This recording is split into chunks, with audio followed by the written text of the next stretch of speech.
The creaking floorboard groaned under my boots as I stepped into the room and saw the contract my own son-in-law tried to hide. Still, I kept my hand steady, letting that slow groan match the rise of my breath. As the sound deepened, it reminded me how trust in family can rot without warning. While it echoed, I realized he'd been counting on my love for my daughter to keep me blind.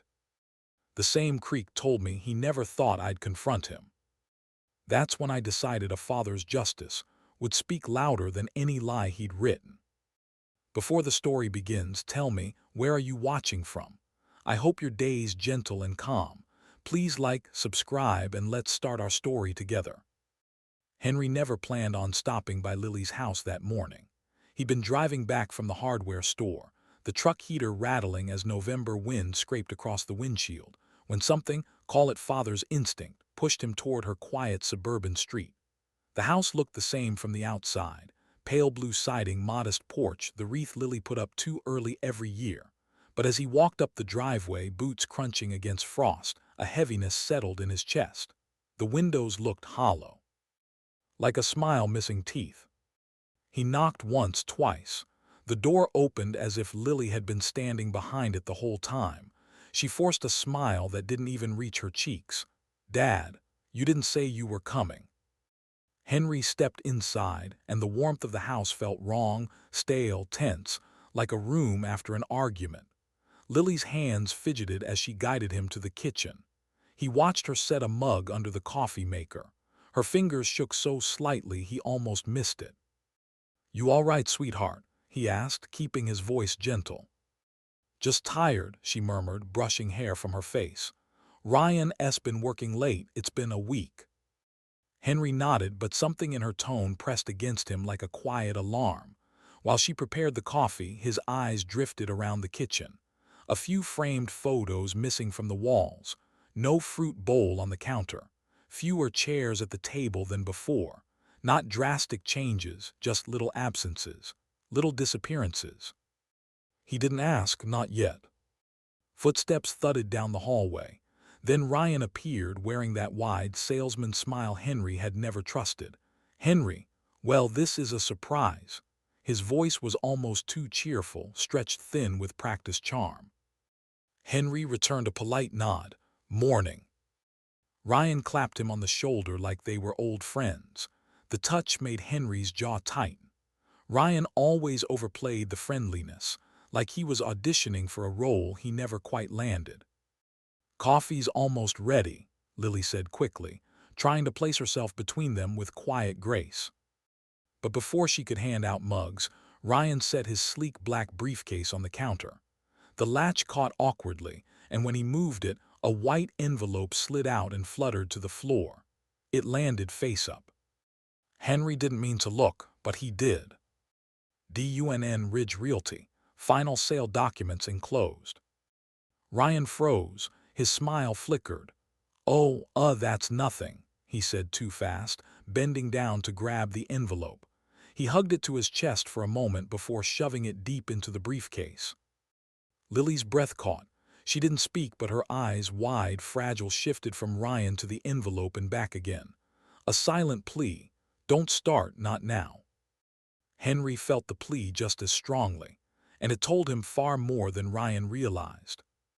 "Everything all right?" Henry asked, but he kept his tone neutral, almost casual. It was a test. Ryan gave a stiff laugh. "Of course, just work stuff, boring." But his fingers drummed rapidly on the counter. Lily's hands had gone still, completely still. That was worse. Henry sipped the coffee she handed him, pretending not to notice the quiver in her wrist or the way Ryan positioned himself between the briefcase and the door, as if guarding something. He made small talk for a few minutes. Weather, Lily's new project at work, Thanksgiving plans. But the air between them never relaxed. It stayed pulled tight, like stretched wire ready to snap. Lily kept glancing at Ryan. Ryan kept glancing at Henry. And Henry kept noting each small detail. The missing furniture, the anxious silence between the couple, the envelope Ryan pretended didn't exist. After half an hour, Henry stood from the table. "I should get going. Just wanted to check on you both." Lily's eyes softened. She leaned in and hugged him a little longer than usual. When he pulled back, he saw it, glossy tension in her eyes. She tried to blink away. Ryan opened the front door for him, maintaining that too-wide smile. "Good seeing you, Henry. We'll catch up soon." Henry paused at the doorway, letting the cold air brush against him like the truth trying to speak. He turned back, studying both their faces, Lily's quiet fear, Ryan's strained charm. "Take care of yourselves," Henry said calmly, "both of you." He stepped outside, the door shut behind him. As Henry walked toward his truck, boots crunching through frost again, his chest tightened with certainty. Something wasn't right inside that house. Something big. Something they were trying to keep from him. And whatever it was already in motion. The phone rang just after sunrise, slicing through Henry's half-sleep like a blade. He reached for it instinctively, already sensing something was wrong. Lily's voice came through fractured, trembling, barely shaped into words. "Dad, they kicked us out." For a second he didn't breathe. The room around him, the worn dresser, the old photos, the quiet of early morning seemed to freeze. "What do you mean, kicked you out? Lily, where are you?" Her breath hitched. "Outside, Dad, please just come." He didn't even put on a coat. He grabbed his keys, stepped into the cold December air, and drove faster than he had in years. As he turned onto her street, his headlights washed over a scene that made his stomach drop. Lily stood on the curb, two overstuffed bags at her feet, her shoulders hunched against the wind. Her hair was unbrushed, her coat half-buttoned, and she looked smaller than he'd ever seen her, like someone who had been pushed out of her own life. Henry parked and rushed toward her. "Lily, sweetheart, what happened?" She opened her mouth, but no words came. Just a sound, quiet, strangled, exhausted. Henry wrapped his arms around her. For a moment she didn't move, and then her body sagged into him, shaking. Behind her, a moving truck sat in the driveway. Two strangers were unloading furniture. A leather sofa, a flat-screen TV, neatly packed boxes. The front door of the house she and Ryan had lived in for years, stood wide open. Henry's pulse hammered. "Who are these people, Lily, what?" A woman in a winter coat approached cautiously. "Sir, I'm so sorry, I know this must be awful." She glanced at Lily with sympathy. "I'm the buyer, we closed last week." Henry stared at her. Closed on what?" "The house," she said gently, as if speaking to someone in shock. "We purchased it from Ryan Dalton. All paperwork was signed, verified, cleared. We even paid an expedited fee because he said he needed to move quickly." Henry felt Lily flinch against him. The buyer swallowed. "We were told he'd already moved your family out. If we'd known," she trailed off, guilt filling the silence. Lily lifted her head, tears streaking down her cheeks.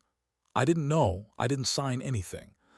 Dad, I didn't even know the house was for sale." Henry closed his eyes, holding her tighter, fighting the storm building inside him. He forced himself to speak calmly to the buyer. "It's not your fault."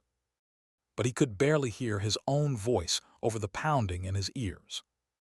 The movers carried more furniture inside, this time a dining table, gleaming and polished, while Lily's bare, familiar living room sat gutted behind them.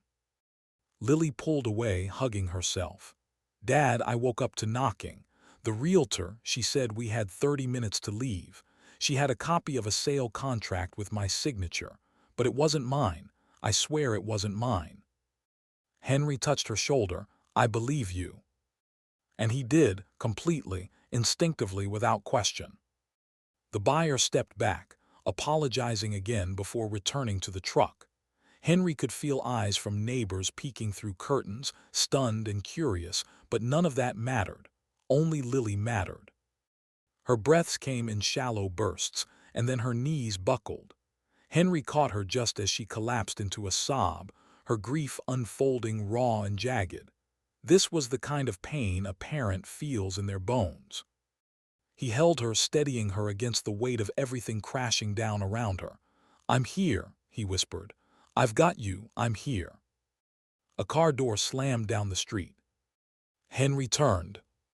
Ryan jogged toward them, hair messy, shirt untucked, face arranged into false urgency. "Lily, babe, this is all a misunderstanding." Henry's entire body went still. Lily didn't move. Ryan spread his hands like a performer on stage. "I was going to explain everything. The buyer wasn't supposed to show up today. Something got mixed up with the realtor scheduling." "Ryan," Henry said quietly, dangerously, "what did you do?" Ryan scoffed. "Oh, come on, don't start getting dramatic. It's handled. The money from the sale is going to solve everything."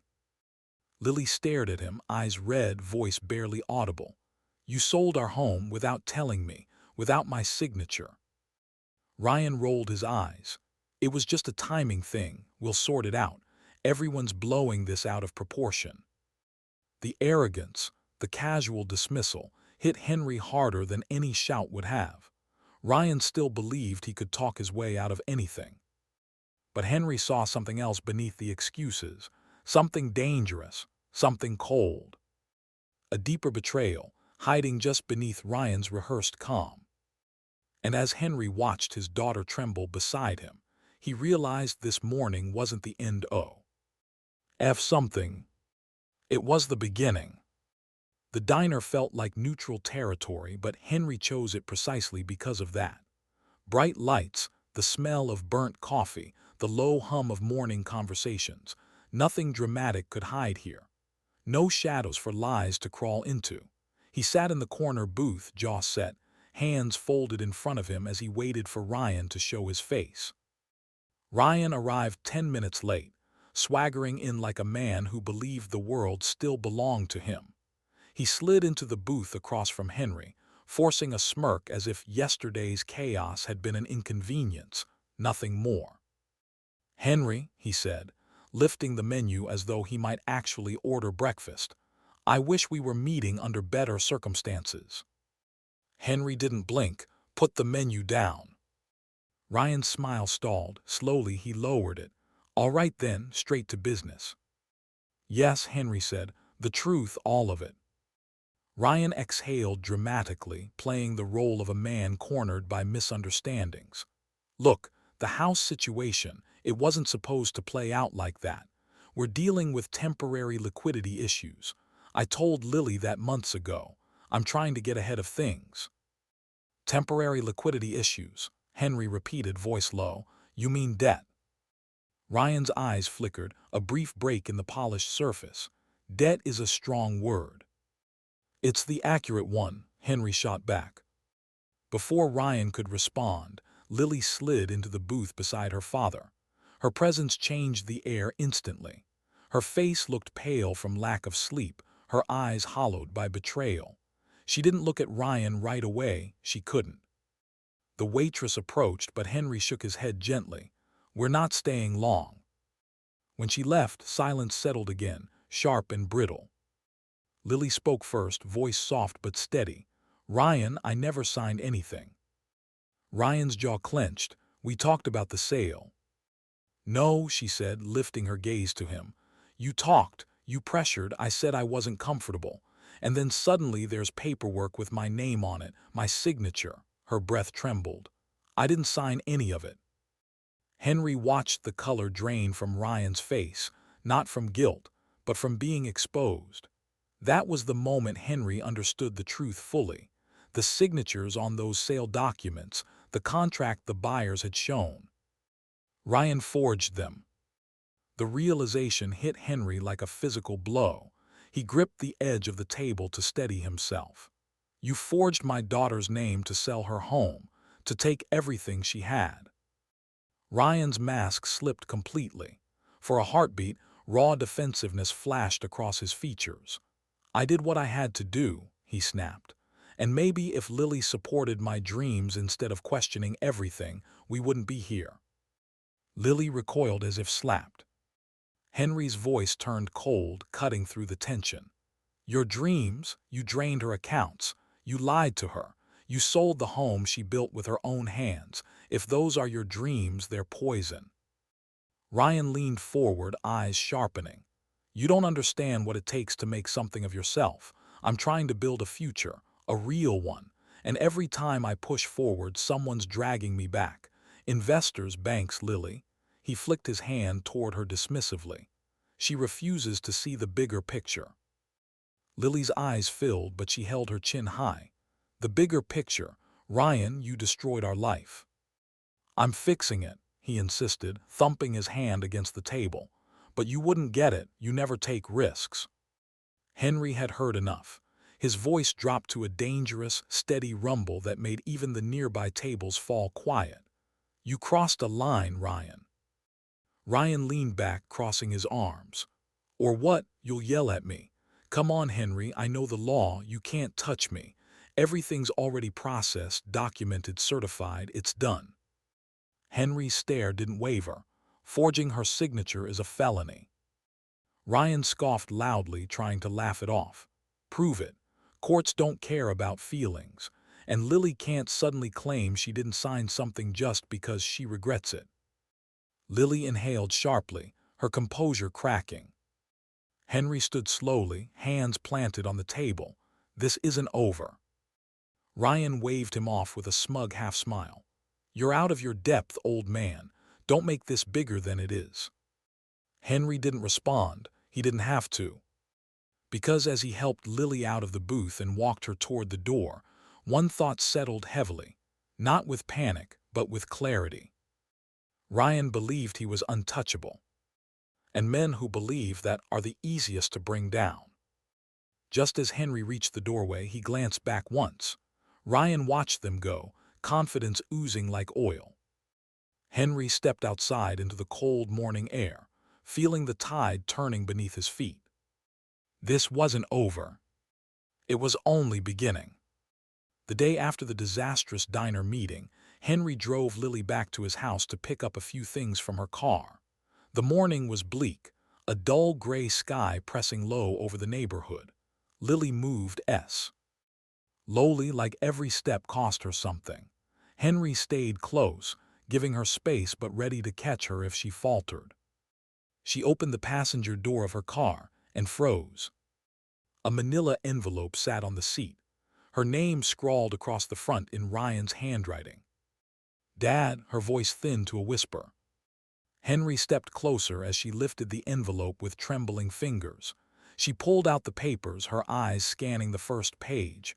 Her lips parted, then her knees wobbled. Divorce petition. She stared at it as if it were written in another language.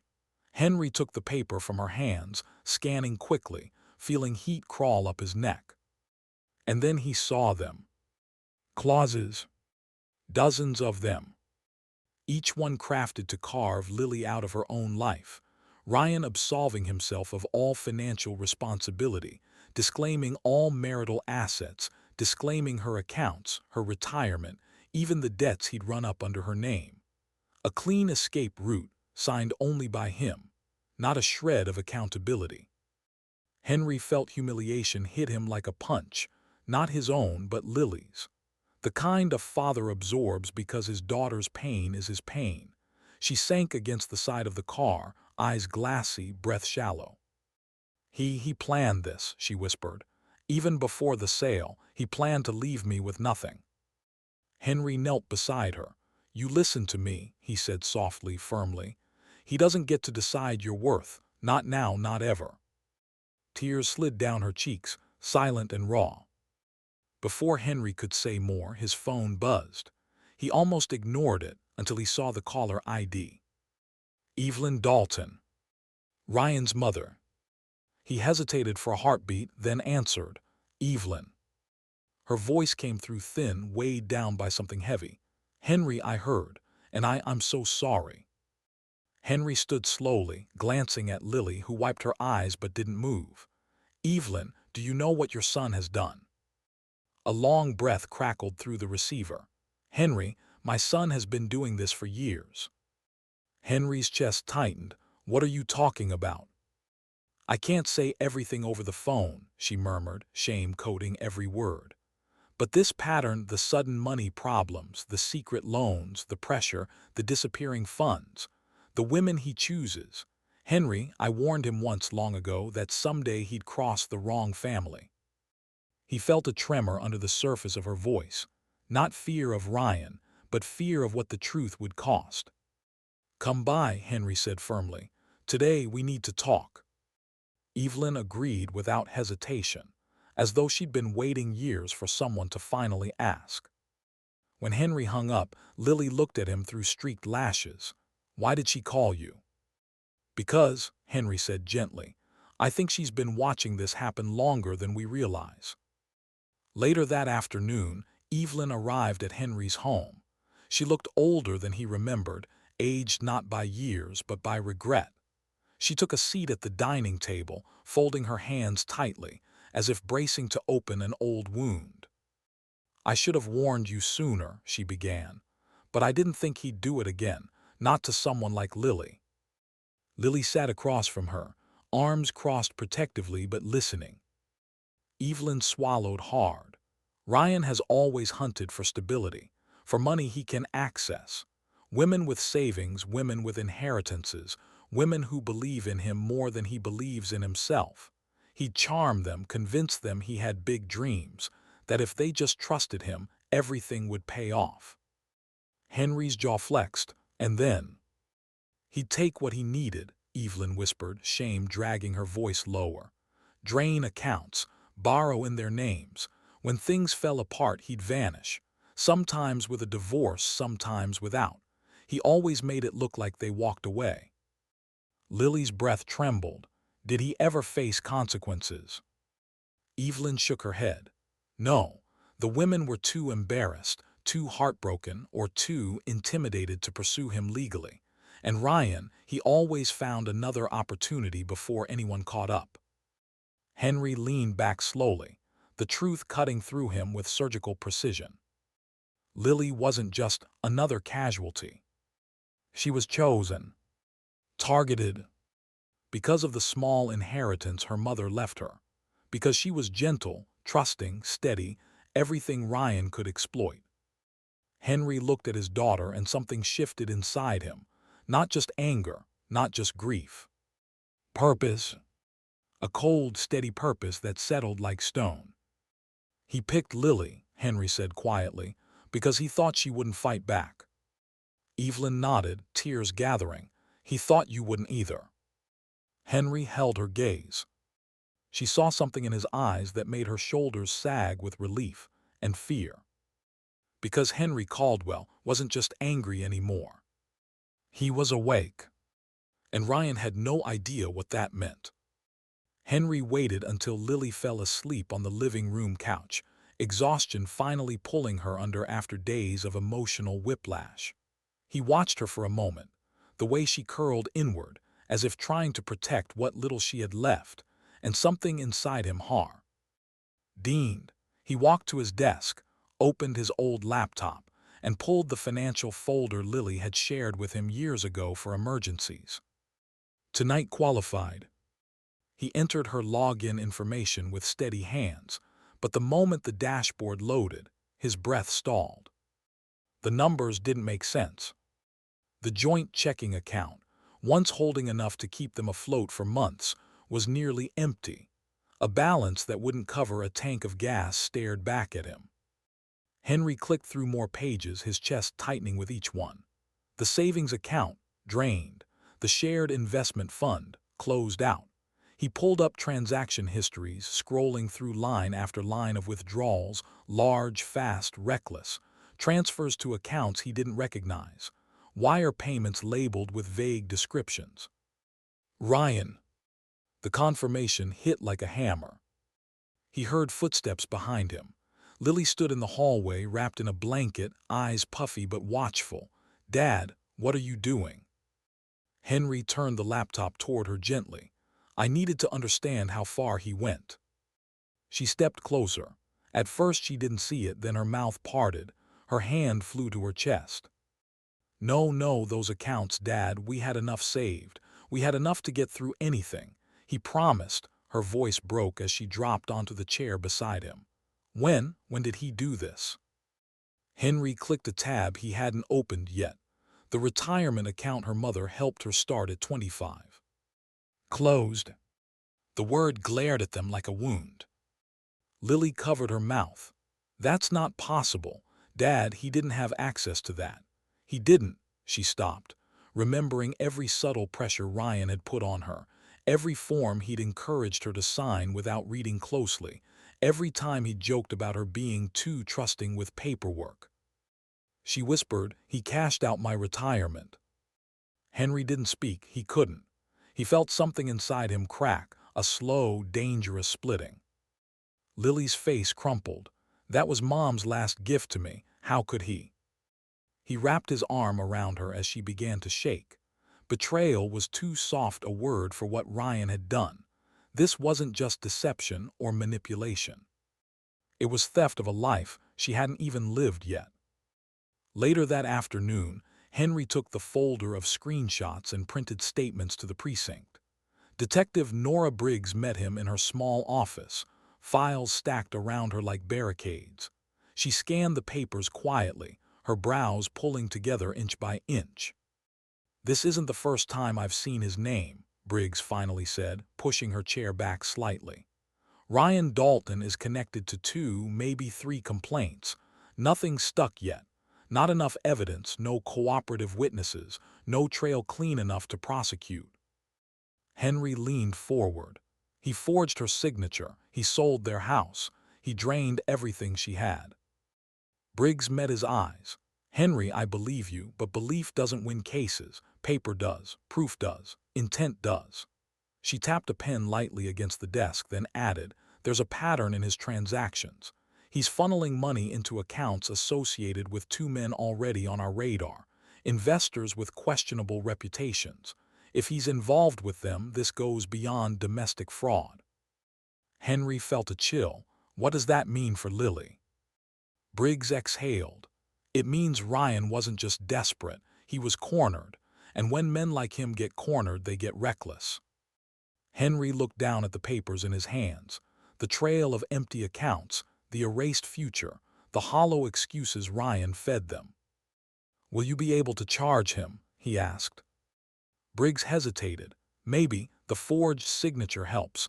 The withdrawals under false pretense help, but it's thin. He's been careful, sloppy emotionally, but careful legally." She paused, her expression softening in a way that wasn't comforting. "You need to prepare for the possibility that he walks free, at least for now." Henry sat back, jaw tightening. "That won't happen." "Henry." "No," his voice was quiet but unshakable. "I trusted him because Lily trusted him. I stayed out of their marriage because that's what good fathers do, but he preyed on that. He preyed on her." He closed the folder. "I won't let him write the ending to this story." Briggs studied him, recognizing a line had been crossed inside him, one not easily undone. "Just be careful, Henry." He nodded but didn't answer, because he already knew something with stark clarity. He wouldn't rely on the law alone. He would build his own path to justice, brick by brick, truth by truth, and Ryan wouldn't see any of it coming. And as Henry stepped out of the precinct into the cold night air, he felt the shift fully. This wasn't just about loss anymore. It was about what came next. The morning after meeting with Detective Briggs, Henry sat at his kitchen table with a cup of coffee gone cold and a stack of printed statements spread out like a crime scene. Every page was another cut. Every transaction was another reminder of how deeply Ryan had burrowed into Lily's life. He dialed a number he hadn't used in years. David Mercer answered on the second ring. "Henry, everything all right?" "No," Henry said. "I need your help and I need it now." David's tone shifted instantly from casual to professional. "Tell me where to meet you." They met an hour later in David's modest real estate law office downtown, the kind of place with framed degrees on the wall and a perpetual scent of old paper. Henry laid the documents out on David's desk. David scanned silently, his frown deepening line by line. When he finally sat back, he let out a heavy breath. "Henry, this is bad, really bad." "I know," Henry said, voice firm. Tell me what we can do." David tapped the sale documents, the forged signature, the transfer logs. The house sale, it fits the pattern of fraud. The forged signature alone could sink him, but proving he forged it, that's where things get slippery. He's good at pretending consent existed. He likely covered his tracks. And the sale already went through, which means undoing it becomes a battle. Henry's jaw clenched. "I'm not afraid of a battle." "I know," David said quietly, "but this one won't be clean." Henry leaned forward, meeting his old friend's eyes. "David, I need someone who's willing to take the gloves off." David studied him for a long moment, then nodded. "All right, we go aggressive. Injunctions, fraud claims, forensic signature analysis, asset freeze petitions. It might shake something loose." It was the first sliver of hope Henry had felt in days. When Henry left the office, he didn't go home. Instead, he began following the financial trails himself, printing banking pages, tracking the names on wire transfers, circling transaction descriptions with a pen until the paper nearly tore. Every path led to another shadowy corner of Ryan's life, but Henry kept pushing. He needed to know the full scope of what Ryan had done. That afternoon, he drove to the house Lily once called home, now overrun with movers, contractors, and the early noise of renovation from the new owners. Mason Ellis, the local contractor who had done work for Ryan earlier that year, recognized Henry immediately. "Mr. Caldwell," Mason said, wiping dust from his hands, "didn't expect to see you here." Henry approached him. "Mason, I need the truth about the work you did on this place. No sugarcoating." Mason hesitated, glancing around as if making sure no one else was listening. "Ryan pushed us hard, too hard. He paid extra for a rush job, not to fix things, to hide them." Mason gestured toward the foundation area. "There were major cracks he told us to skim coat over, plumbing issues we were told to patch cheap. That roof should have been replaced, not repaired." Henry stared at the house, a sour heat rising in his throat. He hid defects so he could sell it fast. Mason nodded, and he didn't want Lily around during inspections, said she was overly emotional and might scare off buyers. The quiet contempt in Mason's voice made Henry feel both grateful and furious. "Do you have records of the work orders?" Mason nodded again. "Yeah, and texts too, him pushing deadlines, refusing repairs, telling us to keep things quiet. I can get them to you." Henry placed a hand on the man's arm. "You'd be helping my daughter more than you know." Back home, Henry gathered everything: financial statements, contractor records, screenshots, emails. He organized them into folders with precision, methodically building his arsenal. Every document was a brick in the case he was constructing, a case not just for the courts, but for the truth. Meanwhile, Lily stayed in the spare room down the hall. Her movements were soft, careful, like someone afraid of making noise in a house that wasn't hers. Henry heard her crying some nights, muffled by the pillow, thinking he couldn't hear. But he did. The weight of her fragility pressed on him constantly. One evening, as she stood in the doorway with a blanket wrapped around her shoulders, Henry paused his sorting. She whispered, "Dad, I don't even know who I married." Henry reached for her hand, his grip warm and steady. "You married a lie, sweetheart, and lies fall apart." Tears shimmered in her eyes. "I'm scared." Henry squeezed her hand. Not anymore." After she went to bed, Henry returned to his desk. He looked at the evidence, the cold paper trail of a man who believed he could dismantle a family without consequence.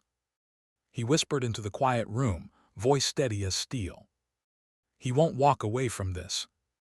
And for the first time since the nightmare began, Henry felt something awaken inside him. Resolve sharper than grief, stronger than anger, and ready for what came next. Henry hadn't planned on seeing Ryan that afternoon. He only stopped at the supermarket because Lily needed tea and fresh soup, small comforts for nights when exhaustion pressed too heavily on her chest. The winter air bit at his face as he stepped toward the entrance, grocery list crumpled in his jacket pocket. Then he saw him. Ryan leaned against a silver SUV like a man posing for an audience that no longer existed. Sunglasses, expensive coat, phone in one hand, self-satisfied smirk carved onto his face as if nothing in his world had gone wrong. Henry's stomach tightened, not from fear but from something colder, something steady. Ryan noticed him and waved lazily. "Henry, out running errands. Good to see you moving on." Henry walked closer, each step deliberate, the cold air sharpening his focus. "We need to talk." Ryan adjusted his sunglasses with theatrical ease. "Look, if this is about the house again." "It's about Lily," Henry said, voice firm. "It's about what you did." Ryan's smile widened into something taunting. "What I did, Henry, or what you think I did, because from where I'm standing you can't prove anything." There it was, the arrogance. The same arrogance that had let him forge signatures, drain accounts, lie through his teeth without blinking. The confidence of a man who believed he'd built walls no one could climb. Henry stepped closer, face inches from Ryan's. "You forged her name, you emptied her life, you humiliated her. Don't stand here and act untouchable." Ryan lowered his sunglasses, eyes gleaming with cold amusement. "Untouchable? No, just smarter than you think." He clicked his tongue. "Besides, the house is done. Signed, sealed, transferred, and I'm not stopping there." A pulse of anger shot through Henry. "What do you mean?" "Oh," Ryan said, leaning back casually, "just that there are assets left over. Things in Lily's name I've still got access to.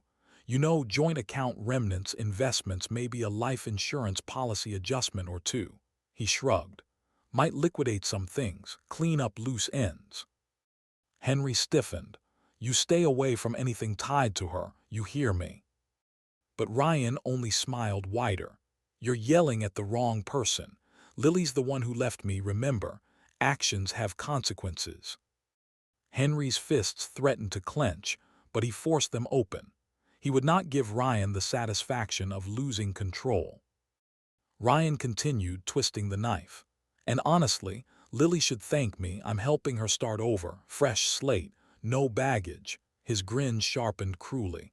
"I'm practically doing her a favor." A sound broke behind them. Henry turned.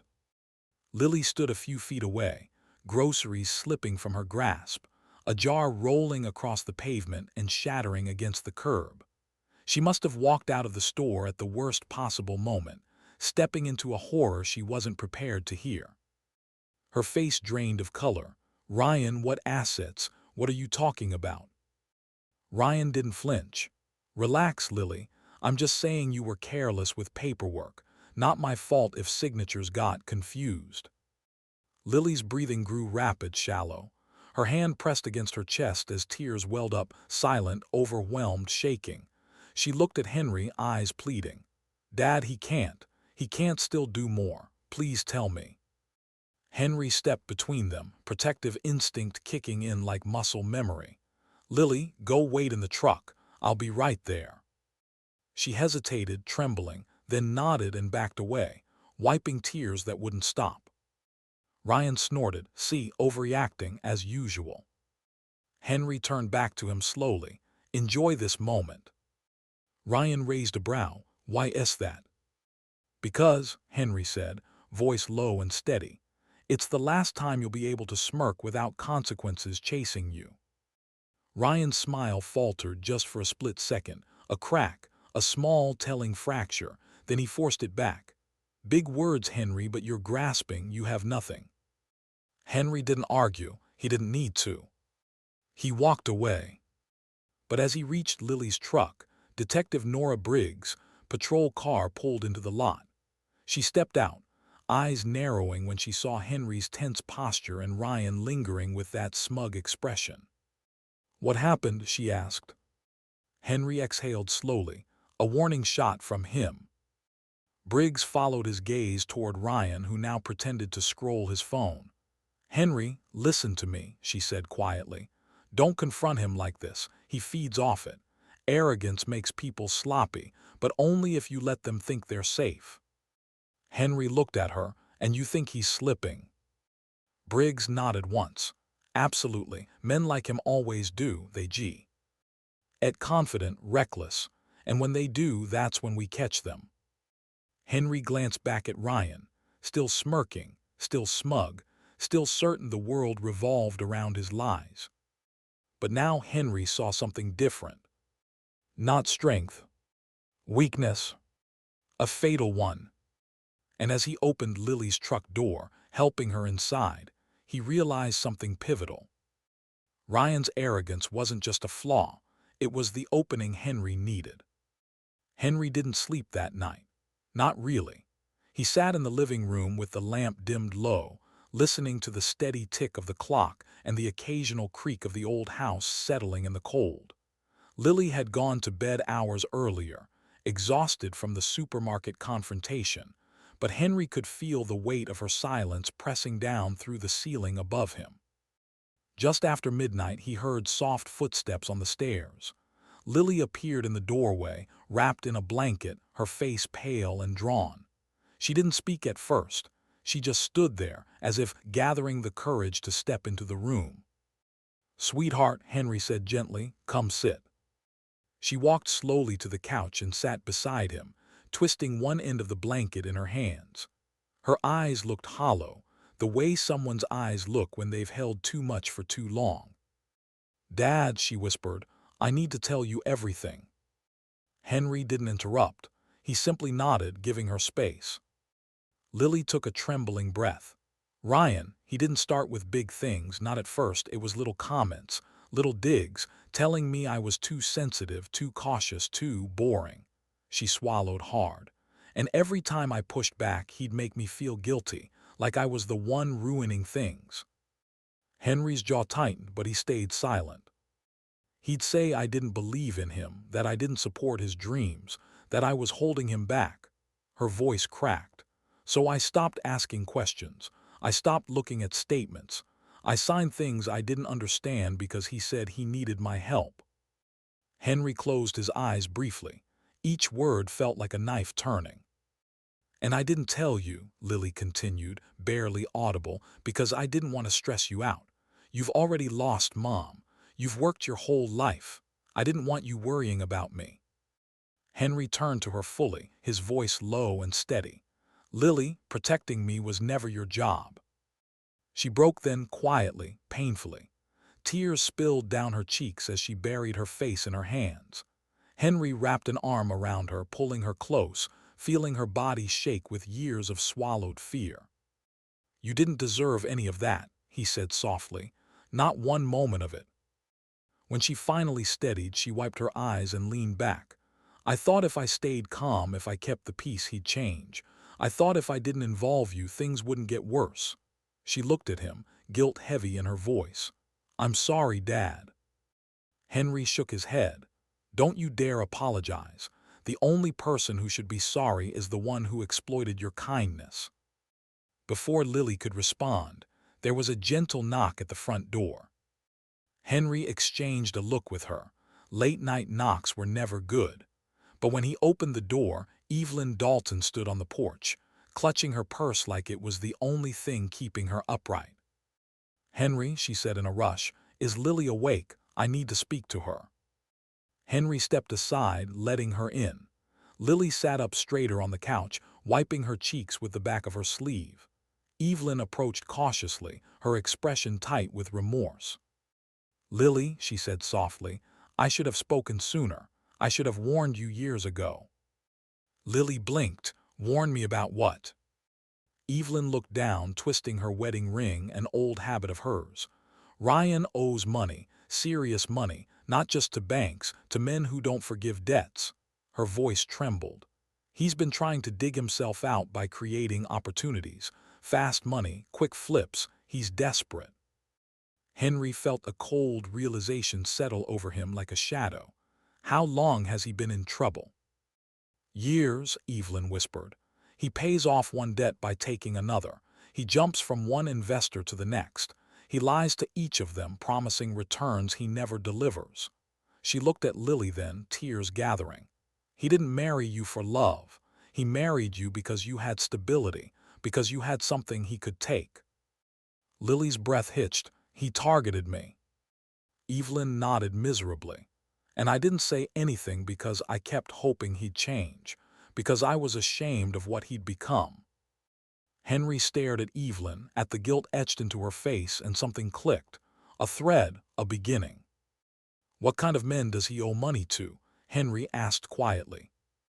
Evelyn hesitated, then whispered the names. Names Henry recognized from Detective Briggs. Names tied to risky investments, property scams, and dangerous tempers. Henry absorbed it all, his mind sharpening.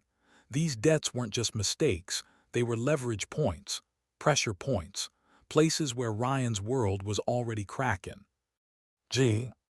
And cracks could be widened. After Evelyn left, Lily sat curled on the couch, stunned, exhausted, clinging to her blanket like a lifeline. Henry knelt in front of her, taking her hands. "This ends now," he said. "Not with fear, not with running. We're going to expose everything he's done." Lily's eyes glistened. "How?" Henry stood slowly, resolve settling into him like steel. "By following the money, every debt, every lie, every person he's crossed." He looked toward his desk, toward the folders, the documents, the names he'd already started circling. The trail was there. And now he knew exactly where it led. The hunt had officially begun. The next morning, Henry returned to his desk as if reporting for duty. Coffee in hand, reading glasses low on his nose, he opened the financial records he'd been tracing for days. There was one transfer that had bothered him, a large payment labeled Equity Growth Investment Buy-in. He'd looked up the company before. Nothing, no website, no filings, no tax records. But today, he dug deeper. He cross-referenced the transaction number with the other names Ryan had moved money to.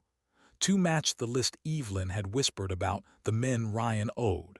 But the third was a ghost, a shell account with no business registration, no LLC filings, no owner history. A fake. Henry leaned back slowly, breath steadying as truth settled in. Ryan had created a non-existent investment opportunity. A fake venture to funnel Lily's retirement money into his own pockets, or to satisfy debts without leaving a trace. Henry took screenshots, printed statements, labeled everything meticulously. When he clipped the pages together, the evidence looked heavier than paper, like a weight he could finally place on the scale. By noon, he sat across from Detective Briggs again. She scanned the documents with a slow, deliberate focus. "This fake investment," Briggs said finally, tapping the page.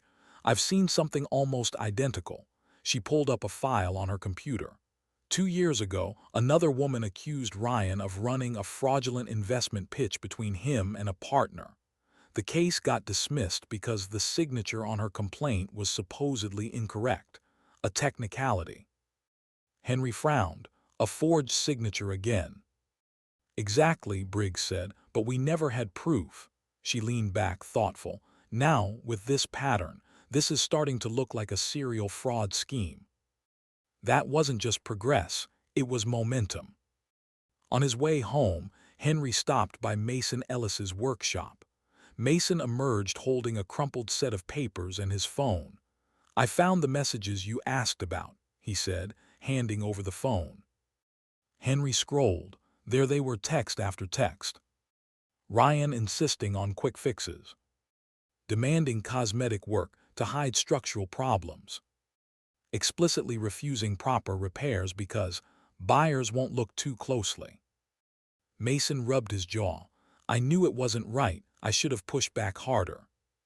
"You're helping now," Henry said, and he meant it. That afternoon, Henry met with David in his office again. David read the texts, the financial printouts, the investment documents, the signature discrepancies.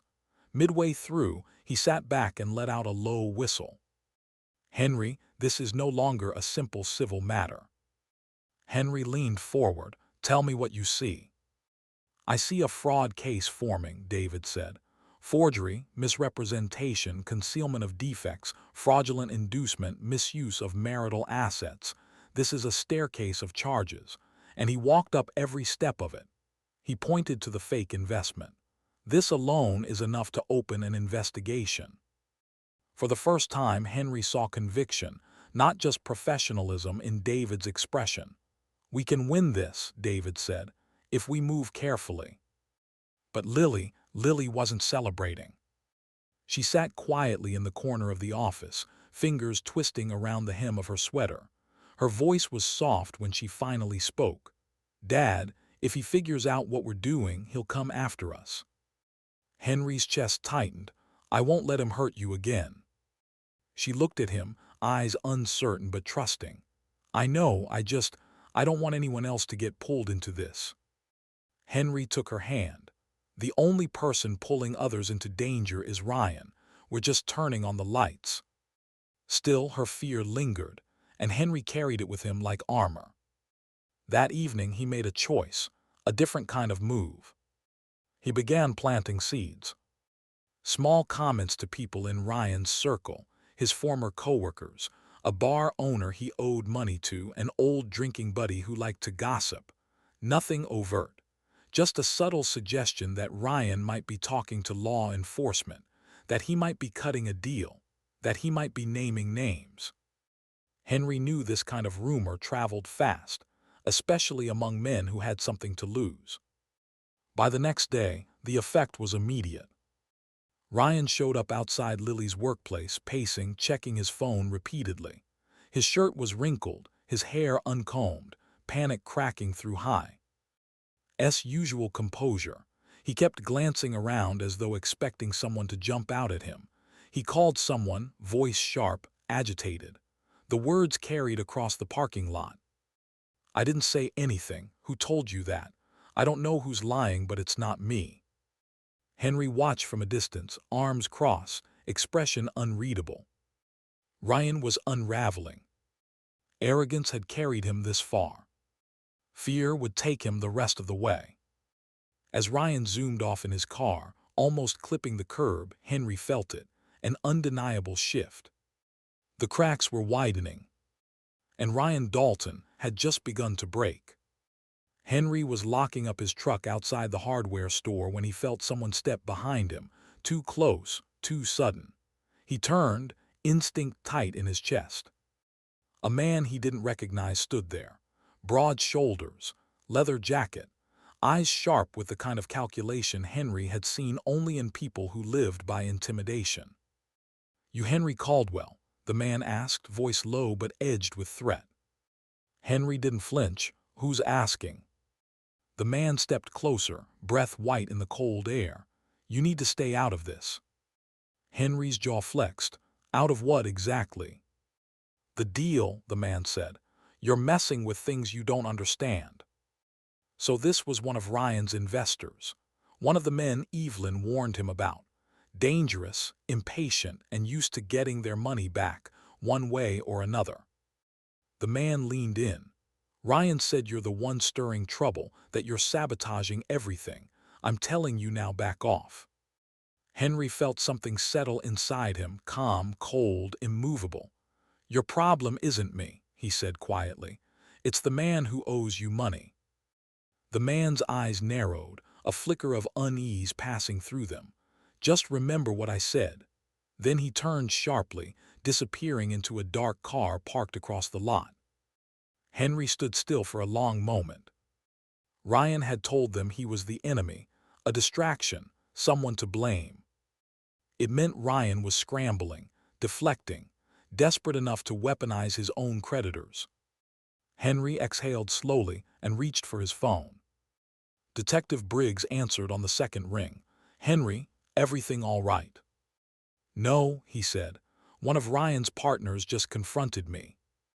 There was a pause, too long, too heavy. Describe him. Henry did. Briggs cursed under her breath. Henry, listen to me carefully. These men don't make casual threats.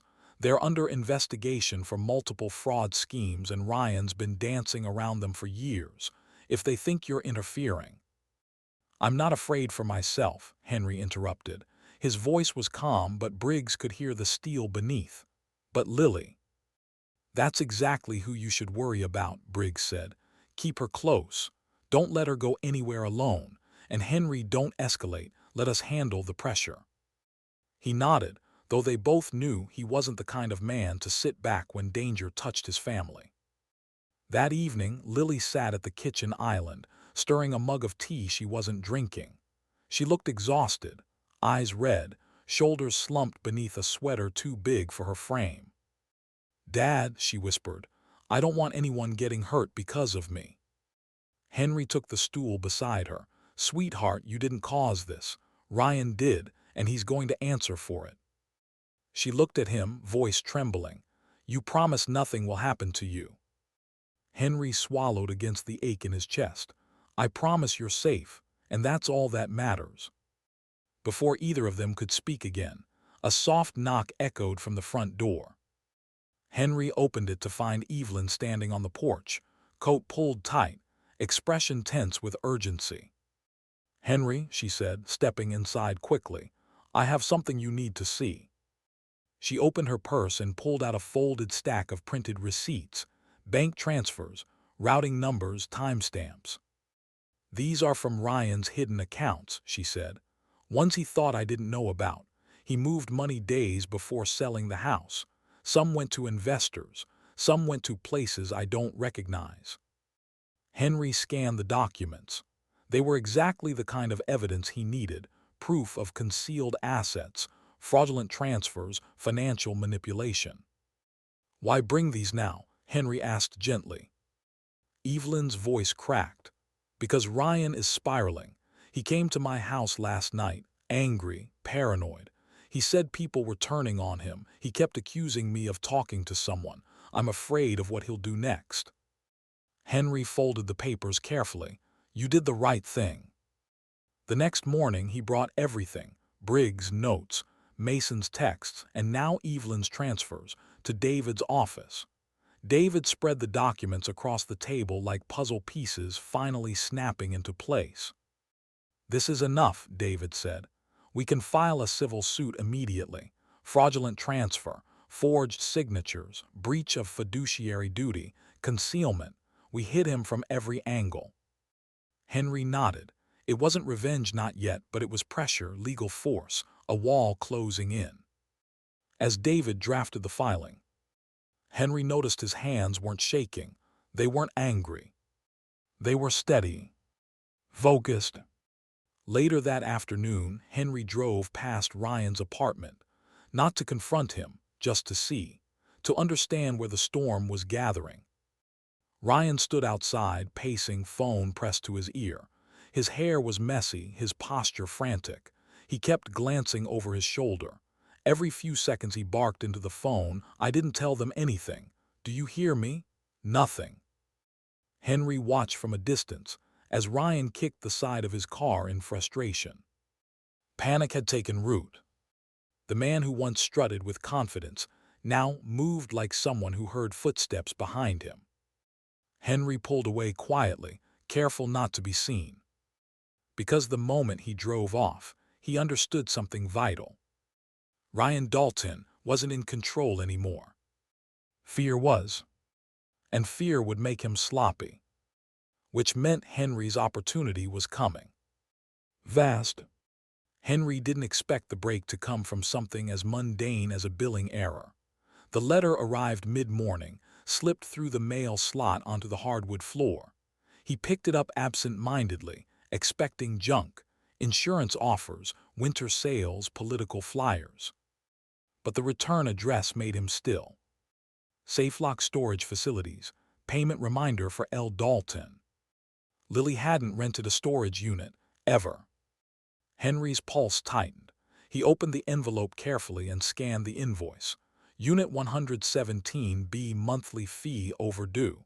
Contract signed electronically. Signed by Lily. Except the signature wasn't hers. He grabbed his keys. The storage facility sat on the edge of town, rows of metal doors glinting beneath the pale winter sun. Henry showed the clerk the invoice and Lily's ID. The clerk barely glanced up, tapping at his keyboard before nodding. "Unit S down the left, sir. If you're on the account, you can access it." Henry wasn't on the account, but the forged signature was enough to fool the system. He thanked the clerk, his stomach already knotted. He stopped in front of Unit 117B. The lock clicked open too easily.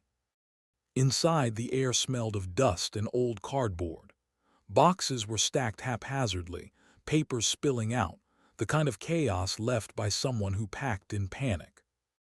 Henry stepped inside, heart pounding. He opened the first box. His breath froze. Inside were drafts of the house sale contract, multiple versions, all with Lily's signature traced, replicated, practiced. Black ink, blue ink, pencil outlines. A signature copied over and over until it looked convincingly real. The next box held something worse. Fake IDs, driver's licenses with Ryan's photo but different names. Some with Lily's maiden name attached. Expired passports altered with razor marks. Documents that suggested not just fraud, but escape. Henry swallowed hard, his hands trembling as he opened a third box. This one contained folders labeled with sticky notes, investor agreements, loan exits, emergency plan. Each folder held correspondence showing Ryan planning a fast disappearance, shifting money, hiding assets. A fourth box held a burner phone, smashed but still identifiable. Henry stepped back, dizzy. This wasn't sloppiness. This was a man preparing to run. He immediately called Detective Briggs. She arrived within 15 minutes, sirens off, her expression tightening the moment she stepped inside the unit. "Henry," she whispered, scanning the papers. "This is everything we needed. Forged documents, intent to flee, fraud materials. This is enough to get the DA interested." She photographed the boxes, bagged key items, cataloged them with methodical precision. "With this, we can push for charges, maybe even an arrest warrant. It won't be fast, but it's possible." Henry exhaled slowly. Real hope surfaced for the first time. When Briggs loaded the evidence into her car, she squeezed his shoulder. "We're close. Stay sharp, Henry." He drove home, replaying everything he'd seen in that storage unit. Ryan tracing Lily's signature like a schoolchild learning cursive, stacking fake identities, planning his getaway. Henry's hands tightened on the wheel. Ryan wasn't planning to face consequences. He was preparing to run from them. When Henry pulled into his driveway, Ryan's car was already there. Parked crooked, engine still warm. Henry stepped out cautiously. Ryan stood on the porch, hands stuffed into his coat pockets, face pulled into a forced smile. "Henry," he said, voice smooth but stretched thin, "we need to talk." Henry masked the surge of adrenaline. "Do we?" Ryan exhaled dramatically. "Look, I know things got messy. I know Lily's upset. I know you're angry." He paused, watching Henry's expression carefully. "But I'm willing to fix things, start fresh, call it reconciliation." Henry kept his face steady, unreadable. "And why now?" Ryan shrugged, the gesture too loose, too rehearsed. "Because I don't want bad blood. Life's short, right? No point in dragging this out with courts and police and nonsense." Henry's heart hammered. Ryan didn't know the storage unit had been found. He didn't know charges were forming. He didn't know the walls were closing in. So Henry played along. "You're suggesting we let it go?" he asked. Ryan smiled. "Exactly, clean slate. You stay out of my business and I'll stay out of yours." Henry nodded slowly, as if considering it. "And Lily?" Ryan hesitated too long. "She'll be fine. She always lands on her feet." "A lie, a careless one." Henry tilted his head. "You planning to be around for that?" Ryan's eyes flicked sideways, barely visible but enough. "A slip. A tell." "Of course," Ryan said quickly. "Why wouldn't I be?" Henry held his gaze. "You tell me." Ryan's jaw twitched. I've got things to take care of, but nothing you need to know about." The pieces clicked. He was running soon. Very soon. And he wanted Henry off his tail before he disappeared entirely. Henry crossed his arms. "Ryan, if your plan ning something, now's the time to say it." Ryan barked a laugh, but it cracked at the edges. "I'm not planning anything, just giving you a chance to back off." Henry let the silence stretch. Ryan shifted, his confidence leaking like air from a punctured tire. "Anyway," he muttered, stepping backward, "think about what I said. This doesn't have to get uglier." He got in his car and sped off, tires spitting gravel. Henry watched him disappear down the road. The window was closing. Ryan was preparing to flee, and once he did, everything Lily lost would be gone forever. Henry stood on his porch, fists slowly curling. If they were going to stop him, they had to move now. David didn't make announcements. He didn't grandstand or speak in dramatic legal flourishes. He simply called Henry early the next morning and said, "It's done." Henry drove straight to David's office, heart hammering with a mix of anticipation and dread. When he arrived, David was standing beside the printer, a neat stack of documents clipped together, the culmination of weeks of gathering evidence, late-night sorting, quiet strategy. "Property fraud filing," David said, tapping the top page. "And here," he lifted another set, "the emergency injunction freezing all assets connected to the forged signatures and fraudulent transfers." Henry picked up the papers. They felt heavier than paper had any right to feel. "What happens now?" he asked. David cracked a rare, tight smile. "Now, a judge reviews it, and if he grants it, Ryan won't be able to move a single dollar without violating a court order." Hours later, the call came. The injunction was approved. And miles away, at a bank Henry had never stepped foot in, something clicked, an invisible gear grinding to a forced stop. Ryan Dalton's accounts froze mid-transaction. He discovered it in real time. Witnesses later told Henry they saw Ryan at the bank counter, voice rising, eyes wild, tapping his card over and over again as the teller tried to explain that the court had intervened, that he needed to speak with his attorney, that the funds were no longer accessible. But Ryan didn't hear explanations. He heard betrayal. He heard collapse. He heard Henry's fingerprints on every piece of it. And by late afternoon, Henry knew the storm was coming. Because he heard the tires before he saw the car, screeching into his driveway, kicking up gravel like shrapnel. Henry stepped outside just as Ryan slammed his door, face red with fury, breath fogging in the winter cold. "You think you can take my money?" Ryan shouted, marching toward him. "You think you get to freeze my accounts? You're destroying my life." Henry didn't move. "Your actions destroyed it long before I stepped in." Ryan jabbed a finger at him. "You're going to undo this, right now. I know you put Briggs up to it. I know you fed her lies." Henry didn't answer. He didn't have to. Because a familiar voice rose behind him. "Ryan Dalton," Detective Briggs called out, stepping from the side of the house, badge visible beneath her coat. "I suggest you step back." Ryan spun around, caught off guard. "What the hell are you doing here?" Briggs folded her arms, responding to a potential disturbance. Lucky timing. But it wasn't luck. Henry had called her that morning, sensing the danger. Briggs had parked down the street, waiting, because she'd seen too many cornered men lash out. Ryan's breathing came fast, ragged. He looked at Henry again, rage turning desperate. "You think this is over? Freezing my accounts won't stop anything." Lily appeared in the doorway. She didn't speak. She didn't cry. She didn't plead. She just stood there, arms wrapped around herself, watching the man who had dismantled her life crumble under the weight of his own actions. For the first time, Ryan faltered. He looked at Lily, really looked at her, but whatever humanity he had left flickered and vanished. He spat at the ground. You were nothing without me, he snapped. Lily flinched, but Henry stepped in front of her before Ryan could take even a half step closer. Briggs moved between them.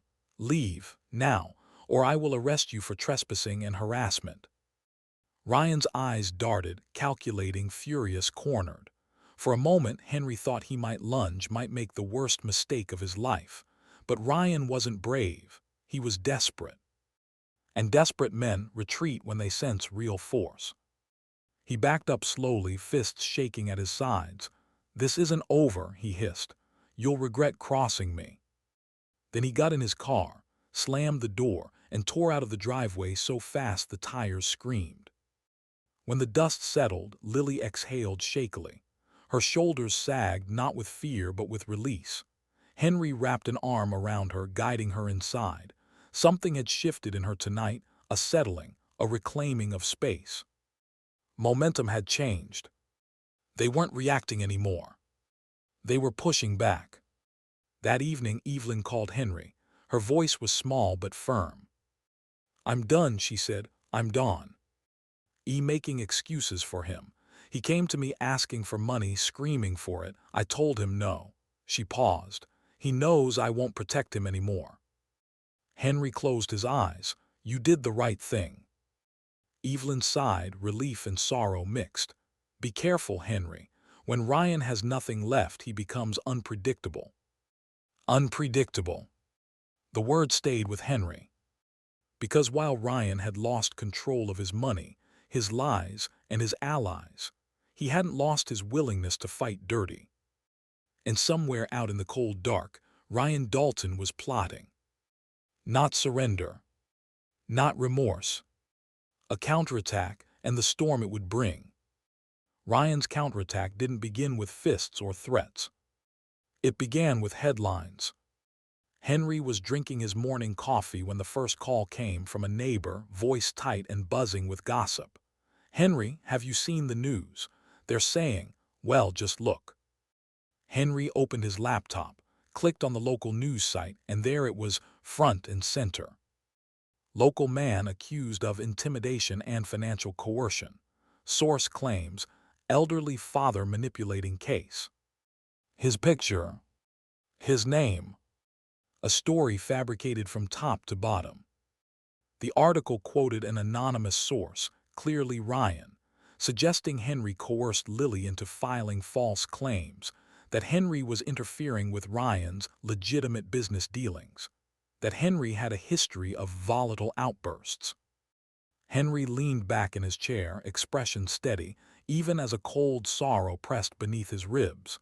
This wasn't humiliation. This wasn't shock. This was predictable. Because cornered men lash out, and Ryan was cornered on every side. More calls came. Friends, distant cousins, even the church pastor. Henry kept his answers brief.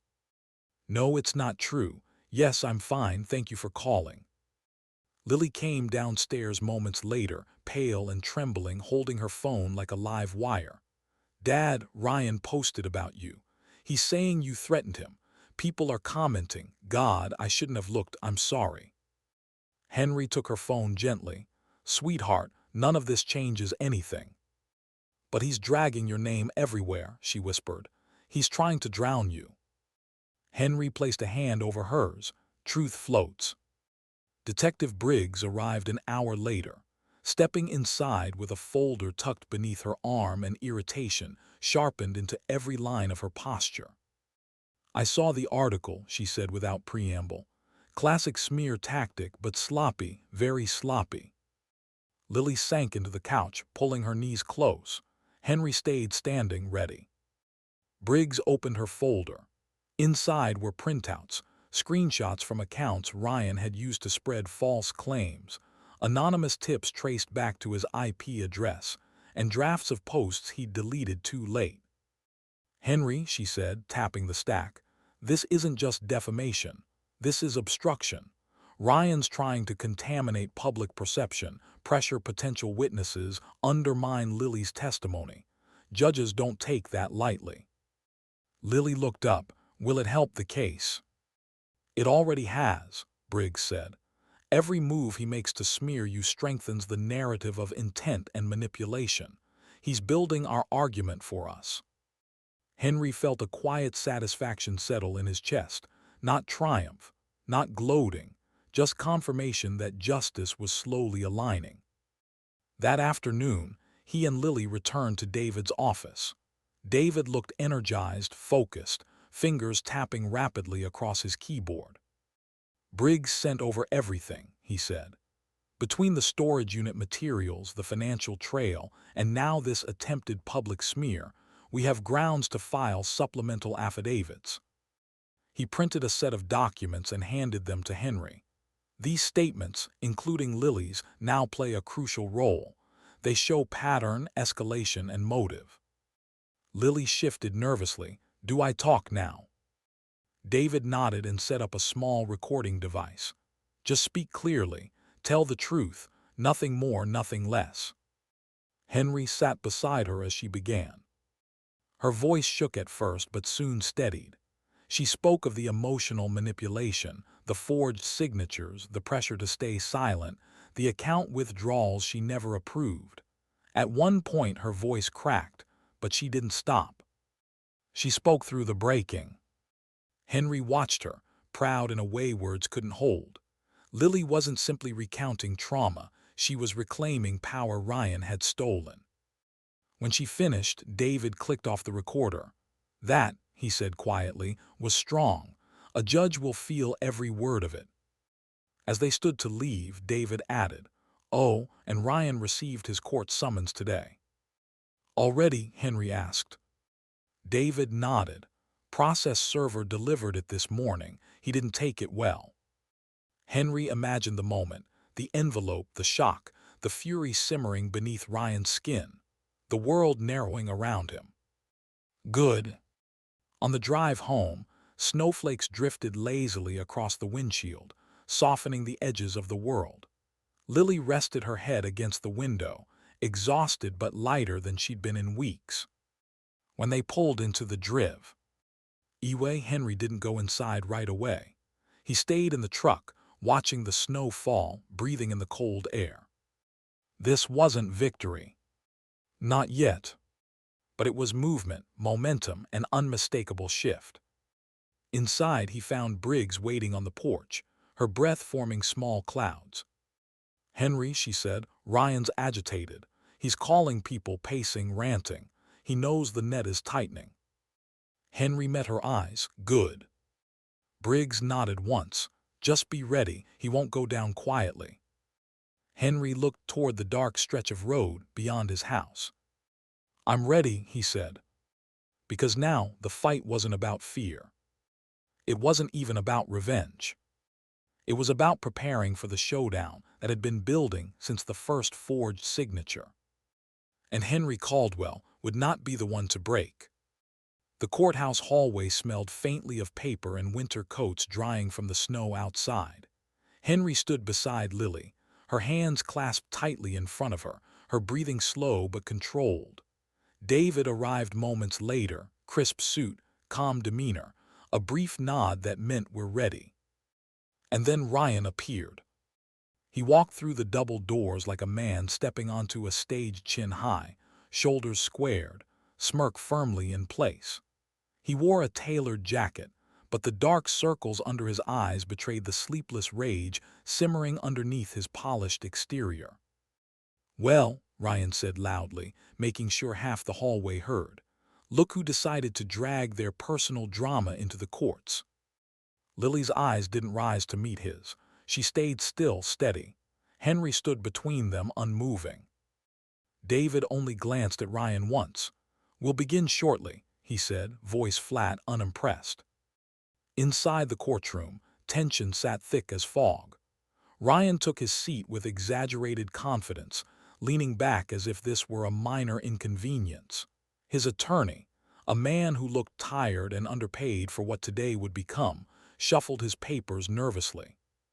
The judge entered, proceedings began. Ryan went first, speaking with the same practiced charm he'd used to dismantle Lily's life. He painted himself as a misunderstood husband, a man trying to fix financial troubles alone, a man shocked by the accusations. He even managed a sympathetic sigh. But David didn't rush to counter. He waited. He let Ryan dig the hole deeper. When Ryan finally leaned back, self-satisfied, the judge nodded toward David. "Your response, Mr. Mercer." David rose slowly, methodically. He approached the center of the courtroom with quiet confidence and then began dismantling Ryan's story piece by piece. "Your Honor," David began, "the evidence will show a deliberate, calculated scheme of fraud, forgery, and concealment." He clicked a remote. A screen lit up. Page after page of forged signatures appeared, each one traced, each one matching the samples pulled from the storage unit Henry had uncovered. The courtroom murmured as side-by-side comparisons showed Lily's genuine signature next to the sloppy replications. Ryan's attorney shifted uncomfortably. Ryan swallowed. Then came the second blow. David presented the fake IDs, the burner phone fragments, the draft contracts. He explained how the storage unit, rented under Lily's forged identity, contained clear evidence of intent to flee. Murmurs turned into whispers now. The judge leaned forward. David wasn't dramatic. He wasn't theatrical. He simply layered fact on fact, each more damning than the last. When he finished with the physical evidence, he called the first witness. Mason Ellis took the stand, hands folded, voice steady as he explained how Ryan instructed him to hide structural defects to inflate the home's value. Text messages flashed onto the screen, Ryan pushing deadlines, demanding silence, telling Mason buyers won't know the difference. Ryan shook his head violently. "He's lying." "Quiet," his attorney hissed. But the cracks were forming. And then the investors entered the picture. Not in person, they would never risk that, but through sworn affidavits David submitted into evidence. Men Ryan once called partners now distanced themselves with lightning speed. "We were not aware of fraudulent signatures. We did not authorize the use of forged documents. We sever all business involvement with Mr. Dalton."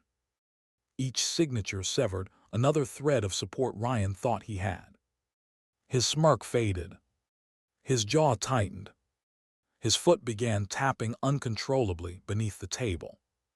Then the moment Henry both feared and respected arrived. Lily took the stand. She didn't cry, she didn't tremble, she didn't collapse under the weight of the courtroom's eyes. Her voice was soft but devastating. She spoke about the manipulation, the pressure, the secrecy, the years of being made to feel small. She described the shock of discovering missing funds, the forged paperwork, the house sale she never agreed to. At one point, she paused, just long enough for silence to settle painfully across the room. Even the judge seemed to lean closer. "My signature," Lily whispered, "as used to erase my life, and I didn't know until it was already gone." Henry felt something tighten behind his ribs, pride, grief, a fierce admiration for the strength she didn't even know she had. When Lily stepped down, Ryan finally cracked. He shot to his feet. "She's exaggerating, all of this. This is twisted. She's making me out to be some kind of criminal." His attorney tugged at his sleeve, panicked. Sit down." But Ryan was unraveling, eyes darting, chest heaving. The judge slammed the gavel once. "Mr. Dalton, control yourself." Ryan slumped back into his seat, breathing heavily, the last remnants of confidence draining from his posture. Then came the final strike. David submitted a motion requesting the freezing of all remaining assets tied to Ryan, including accounts, investments, and any property obtained through fraudulent means. The judge reviewed the filing silently, eyes scanning the documents. Then she looked up. "Motion granted." Ryan jerked upright. "What? No, you can't." But the judge had already moved on. His remaining financial lifelines gone. His fallback stash gone. His illusion of control shattered. Henry watched Ryan collapse inward, shoulders sinking, eyes wide with disbelief. For the first time, the smirking man looked small. As the courtroom emptied, Henry felt the shift fully, not triumph, not vengeance, but movement toward justice. A storm breaking. But beneath that, he sensed it. Ryan wasn't finished. Men who lose everything often do the most damage afterward. And the next move, the desperate one, was coming. The courthouse conference room felt colder than the courtroom itself. Bare walls, metal chairs, a table scarred with years of negotiations and confessions. Ryan sat on one side with his attorney, foot jittering beneath the table, jaw flexing in a slow, furious rhythm. His arrogance hadn't vanished. It had curdled into something sharp and defensive. Henry sat across from him, quiet, composed, hands folded. David stood beside him, a stack of documents tucked under his arm. Detective Briggs leaned against the wall, watching Ryan with the patience of someone who had learned long ago that truth didn't need theatrics. The prosecutor entered with a folder. She didn't bother sitting. "Mr. Dalton, we're prepared to offer you a plea deal." Ryan scoffed but straightened. "You return all funds obtained through fraudulent transfers," she said, "and formally admit guilt to the charges of forgery, property fraud, and intentional concealment. In exchange, we recommend a reduced sentence." Ryan blinked, thrown off balance. "Reduced sentence? I shouldn't be facing any sentence. This is blown out of proportion." His attorney whispered urgently, "Ryan, take the deal. This is generous given the evidence." But Ryan shoved the folder back toward the prosecutor. "I'm not signing anything. This is Henry's crusade, his obsession. He'll back down eventually, he always does. Once this gets dragged out long enough, people forget. Judges get bored." He leaned back, smirking. "Old men don't have the stamina to keep this up." Henry didn't respond. He simply opened a folder of his own. David slid it across the table toward Ryan. Ryan frowned. "What is this?" "Read," Henry said. The documents listed every outstanding loan, unpaid investor balance, personal credit account, and private IOU Ryan had accumulated over the years. Pages and pages of debt, an entire hidden empire of desperation. Ryan's face paled. "How did you?" Henry spoke calmly. "You told too many lies to too many people. They were willing to talk." Ryan flipped through the pages frantically until he reached the signatures at the bottom, names of men he owed, men he feared. Then he reached the final page and froze. Every debt was stamped paid in full. Ryan blinked once, twice. Confusion warped into horror. His voice cracked. Who paid these?" Henry didn't blink. "I did." Ryan stared at him as if he were hearing a foreign language. Why would you do that?"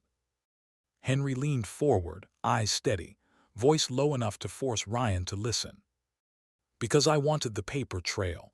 I wanted the record clean.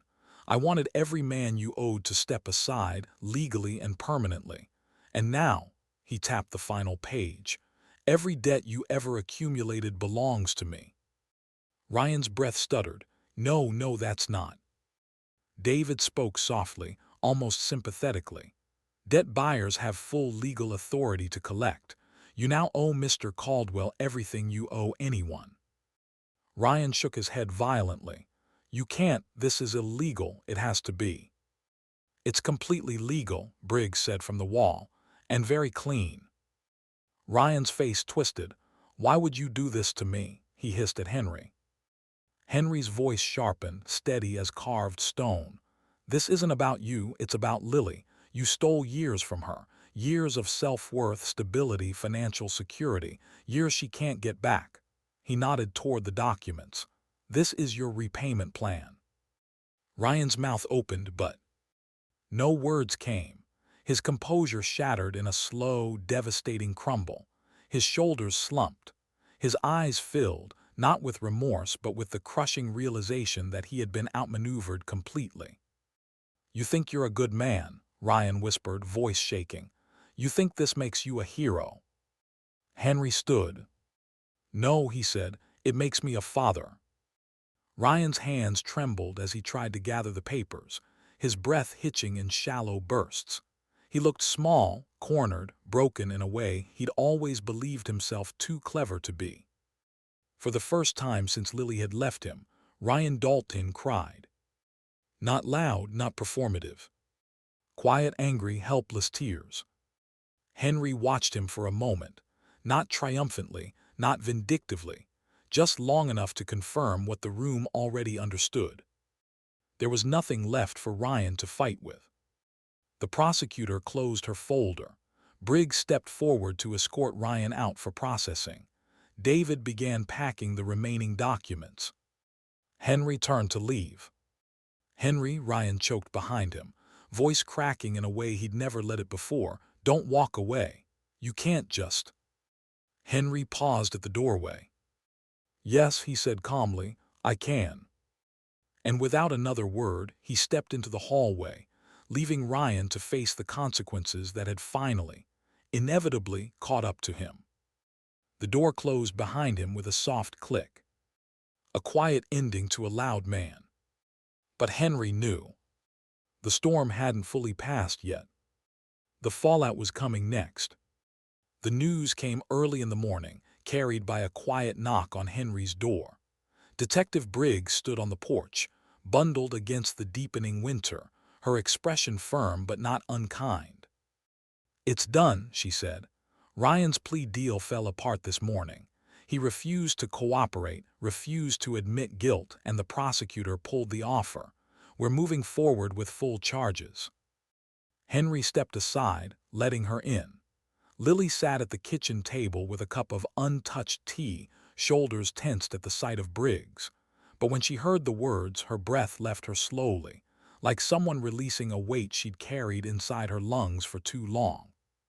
"What happens now?" Lily asked quietly. Briggs set a folder on the table. "Criminal charges. Fraud, forgery, identity misuse, intentional misrepresentation, and evasion. This case is officially shifting from civil pressure to criminal accountability." Henry rested a hand on Lily's shoulder. She didn't cry, not this time. She just nodded, a small, steady movement. But Briggs wasn't finished. "There's more," she said. "Two of Ryan's investors filed lawsuits this morning. Breach of contract, fraudulent inducement. One of them is claiming restitution for losses exceeding $100,000. Lily stiffened. "Will they come after us?" "No," Briggs assured her. "Their claims are against Ryan alone. His debts are his responsibility now." Henry understood the deeper meaning. Ryan's support system, shady as it was, had finally turned its back. Briggs closed her folder as she prepared to leave. "He'll be transported to the courthouse this afternoon. The judge wants him formally remanded while we prepare for trial. If you want to be there, you can." Lily looked at Henry. He didn't make the decision for her. He let her choose. And she chose to go. The courthouse steps felt colder today. The winter wind cut sharper, the sky low and heavy with the promise of snow. Lily walked beside her father, quiet but resolute. A month ago, she could barely look Ryan in the eye. Today, she didn't crumble. Inside, the courtroom felt like a different world than the storm of legal arguments and confrontation they'd seen in previous hearings. Today was administrative, procedural, the machinery of justice turning in steady, mechanical rotations. But to Henry, it felt monumental. Ryan was brought in through a back entrance, wrists cuffed in front of him. His face had changed. No smirk, no practiced charm, no theatrical arrogance. His skin looked gray, his eyes hollowed by sleepless nights and the weight of consequences he'd never believed would reach him. He scanned the room, searching for allies. He found none. David stood tall beside Henry. Briggs sat near the prosecution table. Lily remained seated, hands folded, chin lifted just enough to be proud without being cruel. Then the judge entered. She reviewed the documents calmly, her voice carrying across the wood-paneled room with decisive finality. Given the evidence presented, the defendant's unwillingness to accept plea terms, and concern over potential flight risk, the court orders remand pending trial. Additionally, the court hereby freezes any remaining assets tied to Mr. Dalton. Henry watched as Ryan's face crumpled, subtle at first, then unmistakably. His lips parted as if he wanted to argue, but no sound arrived. Not this time. This time, the consequences spoke for him. A bailiff stepped forward, guiding him toward the exit. That was when Henry noticed Evelyn.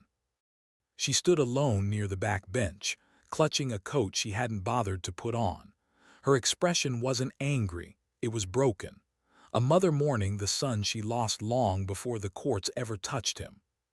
She caught Henry's eye, offering a small, pained nod, a silent acknowledgement. "I'm sorry, and it's too late for me to save him." Then she turned away, wiping her eyes with shaking fingers. When Ryan passed Lily, he slowed. Their eyes met. He opened his mouth, but no excuses came. No manipulation, no twisted affection, just the weight of everything he'd ruined. Lily held his gaze steady and calm. No anger, no fear, just clarity. The bailiff pulled him forward, and Ryan Dalton disappeared through the side door, swallowed by the machinery he once thought he was too clever to face. For a long moment Henry stood still, feeling the shift deep in his chest. It wasn't triumph, not satisfaction. Just equilibrium. A balance restored, however painfully. When they stepped outside, snow had begun to fall, light, drifting flakes that softened the sharp edges of the courthouse steps. Lily tilted her head back, letting the cold touch her face. She breathed in slowly. "It feels different today," she murmured. Henry nodded. "It should." They stood in the snow for a moment, neither speaking, neither rushing to the car. The storm that had consumed their lives for months was finally breaking apart. But beneath the falling snow, Henry felt something else. A sense that the aftermath still held something unresolved. The weeks after Ryan's remand felt strangely quiet, like the world had been holding its breath for months and finally exhaled. Winter settled over town in gentle layers, softening the harshness that had defined their days. For the first time in a long time, Henry didn't wake to panic, or dread, or the sound of Lily crying behind a closed door. He woke to possibility. It started with a simple listing, an older, modest two-bedroom bungalow on the edge of town, tucked between tall pine trees and a narrow creek. The house wasn't grand, but it was warm, steady, well-built. A place that didn't belong to Ryan or his debts or his lies. Henry brought Lily to see it on a Saturday morning. Snow dusted the porch railing, a little crooked from age, but sunlight spilled through the living room windows in a way that felt welcoming. Lily stepped inside and stood still for a long moment. Then she walked slowly through the rooms, touching walls, opening cabinets, pulling back curtains. Henry watched her quietly. She didn't smile exactly, but her shoulders loosened, her breathing steadied. She lingered in the smaller bedroom, running her fingers along the windowsill. "This feels," she exhaled softly, "it feels like somewhere I could start over." Henry nodded. "It's yours if you want it." She looked at him sharply. "Dad, no, you've already done so much, I can't." "Lily," he interrupted gently, "I'm not buying you a life, just giving you a place to rebuild one." Her eyes glimmered, but she didn't cry. She simply nodded, and that was enough. They closed on the house 2 weeks later, and with that one step a shift began, not loud, not dramatic, but steady. Lily started therapy soon after. The first time Henry drove her to the therapist's office, she twisted her hands anxiously in her lap. "What if I can't explain everything?" she whispered. "You don't have to explain everything," Henry told her. "Just start where you can." When she came out an hour later, her eyes were red but her posture straighter. She didn't talk about the session, and Henry didn't pry. But he could see it. the slow, painstaking work of untangling years of emotional damage. The sessions continued, each one unspooling another layer of pain she'd kept locked inside to protect him. He realized then how much she had shielded him from, how much he had missed, and the guilt sank into him like cold water. Some nights he lay awake replaying old memories, moments he'd brushed off, signs he'd ignored. He thought of her hollow smiles, her anxious glances, the excuses she gave for Ryan's behavior. He should have seen it. He should have known. One evening in her new living room, still half empty, boxes stacked against the wall, Lily noticed the heaviness in his face. "Dad," she said gently, "what's wrong?" Henry hesitated, then sighed, rubbing the back of his neck. "I should have protected you sooner. I should have noticed what he was doing. I keep thinking if I'd paid more attention." "Dad," she interrupted softly, reaching for his hand. "Stop, please." He looked at her, eyes tired. "You didn't fail me," she said.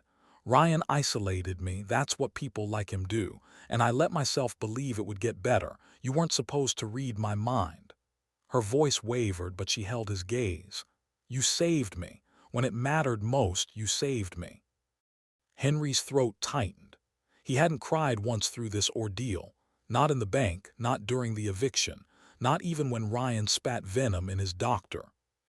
But now, sitting in this quiet home with paint samples scattered on the table, something inside him softened in a way he hadn't allowed for months. He squeezed her hand. "I just want you to be okay." "I will be," she said, "because I'm not alone anymore." A silence settled between them, not heavy but warm, healing. Over the next week, the community stepped in quietly. Mrs. Hanley from down the street dropped off a casserole. The church group donated a few pieces of furniture. Mason arrived with leftover paint cans and offered to help patch the drywall for free. Even Evelyn left a small potted plant on the porch with a note. "For new beginnings, I'm sorry for all my silence." Lily placed it in the kitchen window. On a snowy Saturday morning, Henry and Lily stood in the living room, paint rollers in hand. The old beige walls stared back at them, tired and worn. Lily dipped her roller into the fresh pale blue paint, her favorite color since childhood, and pressed it against the wall. A clean stroke. A new start. Henry joined her, the soft rhythm of their rollers filling the room. Paint flecked their sleeves, the floor Henry's cheek. Lily laughed for the first time in months, a real, unguarded laugh that filled the room like sunlight. Henry paused just to listen to it. The walls slowly transformed with each pass of paint, the room brightening, softening, shifting into something new, something theirs. As they stepped back to admire the first fully painted wall, Lily leaned her head on Henry's shoulder. "It feels different now," she whispered. Henry nodded, his heart settling into a peace he hadn't felt since this nightmare began. "It should," he said. But even as warmth settled in the room, Henry knew one thing lingered in the background. The story wasn't finished. Not until justice completed its full circle. The envelope arrived on a Tuesday afternoon, wedged between a utility bill and a furniture catalog Lily hadn't subscribed to. She didn't notice it at first. She was halfway through reorganizing her new kitchen drawers when Henry, bringing in the mail, paused with it in his hand. He knew that handwriting. So did she. Lily froze as Henry set the envelope on the counter. The name in the return corner was printed small, almost apologetic. "R. Dalton, County Detention Center." For a long moment, neither of them spoke. The refrigerator hummed softly, the only sound in the still room. Lily swallowed hard, her fingertips hovering over the envelope without touching it. I don't know if I should open it," she whispered. Henry didn't push. "It's your choice." Her breath trembled. "He doesn't get to reach into my life anymore." Henry nodded, but Lily's eyes kept drifting back to the envelope, pulled by something deeper than curiosity, something tied to closure, to understanding, to ending the story on her own terms. Finally, she picked it up. Her hand shook just faintly as she slid her thumb under the paper seam.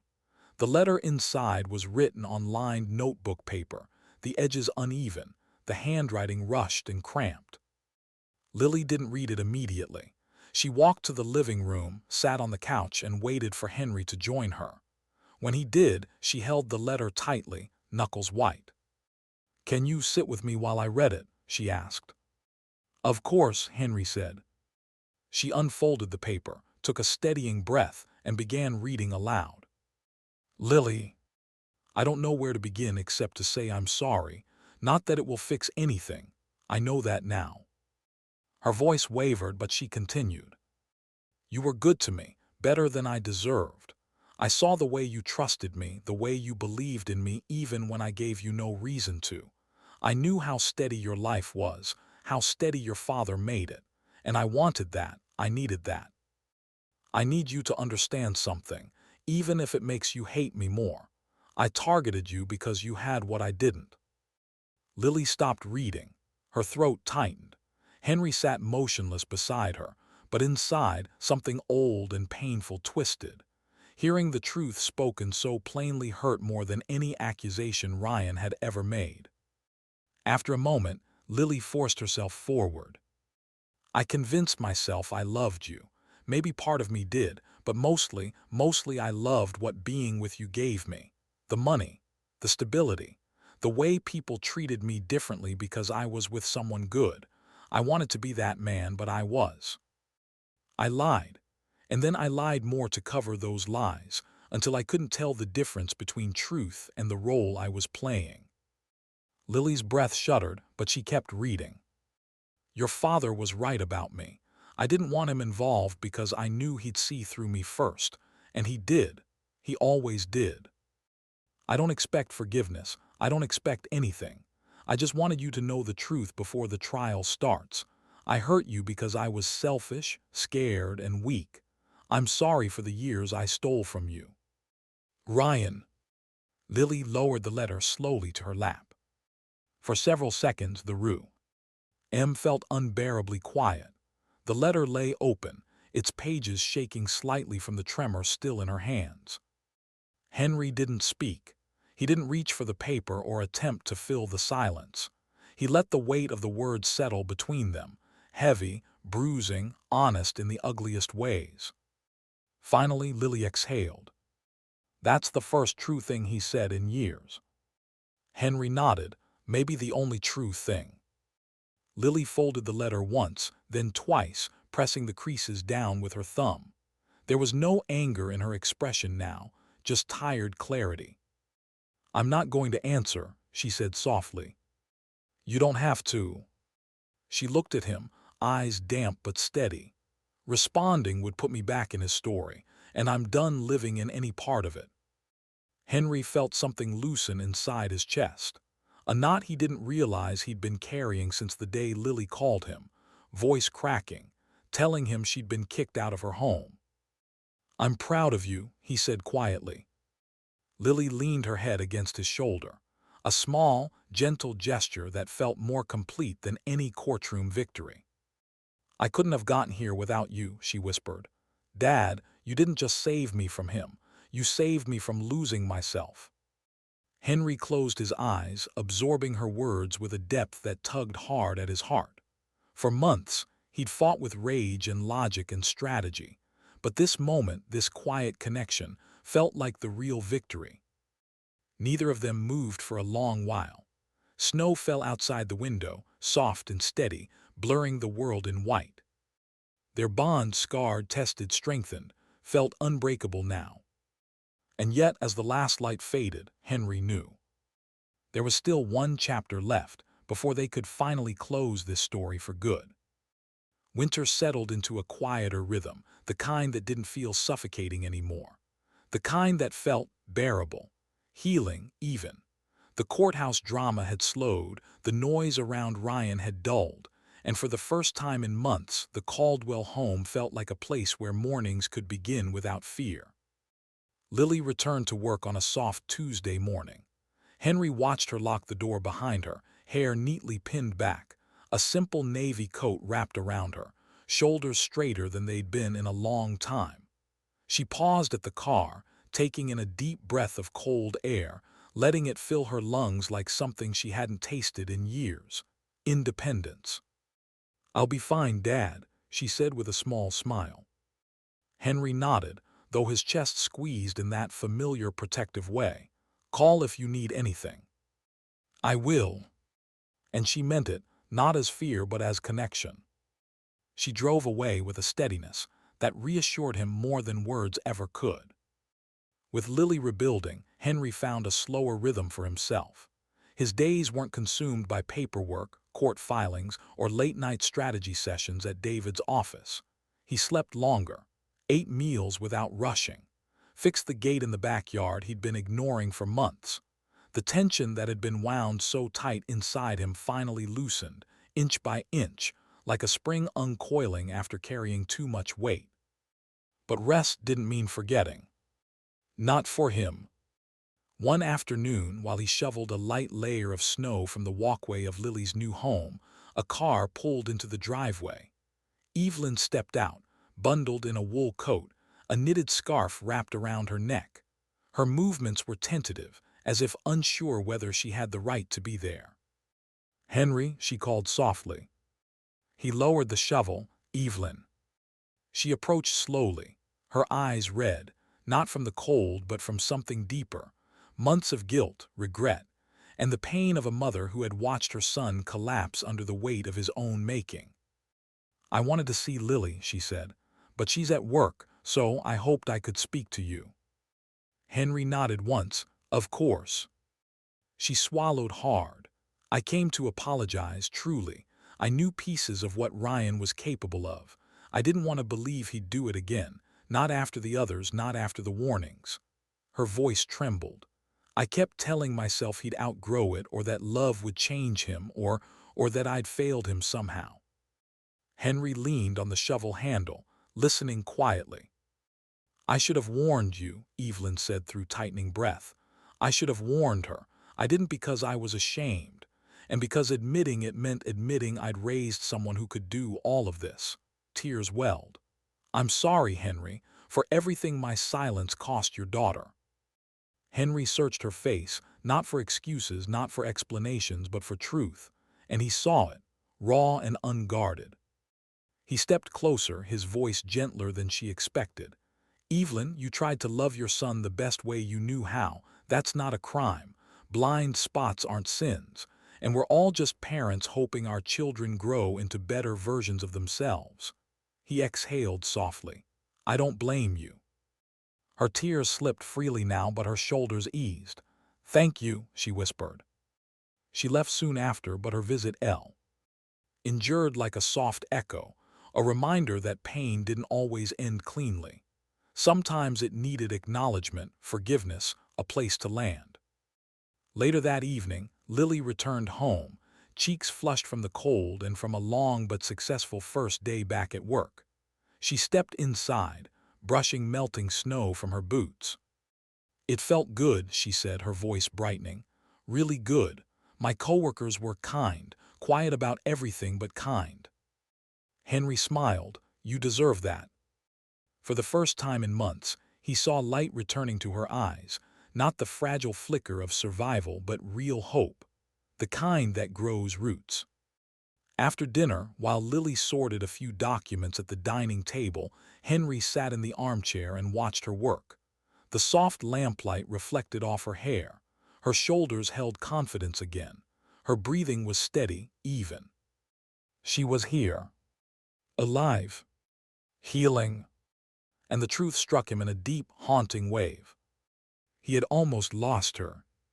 To manipulation. To financial ruin. To emotional erosion, so quiet he could have missed it entirely. The realization made his breath catch. He closed his eyes, letting gratitude settle where fear used to live. Outside, the snow began to melt. Not fully, not suddenly, but in quiet drips from the gutters, slow rivulets trailing down the driveway. the world shifting from white to gray to the promise of early spring. Lily looked up from her papers, catching Henry's gaze. She smiled, a smile warm enough to thaw whatever winter still clung to him.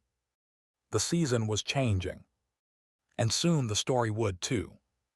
The county detention center sat at the edge of town like a concrete afterthought, gray walls, narrow windows, and a lingering quiet that felt colder than the winter still receding outside. Henry walked through the metal detector slowly, steady in a way he hadn't felt in months. He carried no anger today, no adrenaline, only clarity. A guard led him down a corridor lined with echoing footsteps and muted voices. At the visitation booth, separated by a thick pane of reinforced glass, Ryan Dalton was already seated. He looked smaller than Henry remembered. Gone was the expensive jacket, the styled hair, the smirk carved so permanently across his face. He wore an ill-fitted orange jumpsuit, and his eyes, once sharp with arrogance, held a hollow, sleepless sheen. When he noticed Henry, something flickered across his face. Not hatred, not pride. Confusion. Then bitterness. He picked up the phone on his side of the glass. Henry lifted his own slowly. Ryan's voice was frayed. "Why finish me like this?" Henry didn't answer immediately. He studied the man on the other side, the man who had taken Lily's trust, her security, her years, and he searched himself for anger. There was none. "You think I did this to you," Henry said quietly. "But the truth is I didn't destroy you. Your choices did." Ryan blinked, jaw twitching. "You bought my debts, Henry. You gutted my accounts. You froze everything. You didn't have to go that far." "I went as far as I needed to," Henry replied. "Not to punish you, to protect her." Ryan shook his head, leaning back. "You wanted revenge." "No," Henry said, surprising him. "If I wanted revenge, I would have come after you with rage. I didn't. I came with evidence, with patience, with the truth. And the truth was enough to undo everything you built on lies." Ryan swallowed, throat working hard. "You took everything from me." Henry leaned slightly closer, voice calm but firm. "No, you handed it away. Every forged signature, every stolen dollar, every lie you told to her, to investors, to yourself. All I did was shine a light on it." Ryan stared at him, breathing uneven. And slowly, painfully, understanding broke across his face like a crack spreading through glass. Henry hadn't screamed. Henry hadn't threatened. Henry hadn't laid a hand on him. Yet here Ryan sat, stripped of money, allies, freedom, and illusions. Not because Henry destroyed him. Because Henry refused to let him keep destroying Lily. For the first time in Henry's presence, Ryan looked genuinely afraid, not of Henry but of himself. He whispered, "I never thought you'd win." Henry answered gently, "This wasn't about winning." A long silence stretched between them, punctuated only by the distant hum of fluorescent lights. Then Henry set the phone back on its cradle. "Goodbye, Ryan." Ryan pressed his palm against the glass, desperation surfacing through the cracks. "Henry, wait." But Henry had already turned away, stepping back into the corridor with a slow, measured exhale. He didn't look back. Because he didn't need to. Justice had settled in the room behind him, final and complete. Outside, winter sunlight glinted across melting snow, forming glistening patches of water along the sidewalk. Lily stood beside Henry's truck, bundled in her navy coat, her face softened by patience and quiet hope. When she saw him, she smiled, not brightly, not triumphantly, but gently, a smile of acknowledgement, a smile T. Had said she understood why he'd gone, and that she trusted him completely. "How was it?" she asked. Henry opened the truck door for her. "Necessary," he said, "and over." They didn't need more words. Some chapters close without speeches, without grand finales, just two people walking away from a place that no longer holds power over them. They drove home in peaceful silence, the road winding past thawing fields and patches of early spring grass peeking through melting snow. When they arrived at Lily's house, the house she chose, the house she rebuilt, they stood outside for a moment, breathing in the cold, clean air. The paint they'd rolled together gleamed softly through the living room window. A new light fixture they'd installed hung proudly. The potted plant Evelyn left sat blooming on the kitchen sill. This house wasn't just shelter. It was reclamation. Lily looped her arm through Henry's. "Dad," she said softly, "thank you." He looked at her with a tenderness he didn't hide. "You don't need to thank me. You walked through every part of this with strength I didn't always have." She leaned gently against him. "We walked through it together." Father and daughter stepped toward the doorway, toward warm light, toward a new life, toward peace that had been hard-won and deeply earned. Behind them, winter continued its slow retreat. Ahead of them waited something Ryan Dalton would never understand. A home rebuilt on truth, love, and strength. The one thing he could never take from them. And the one thing he would never forget.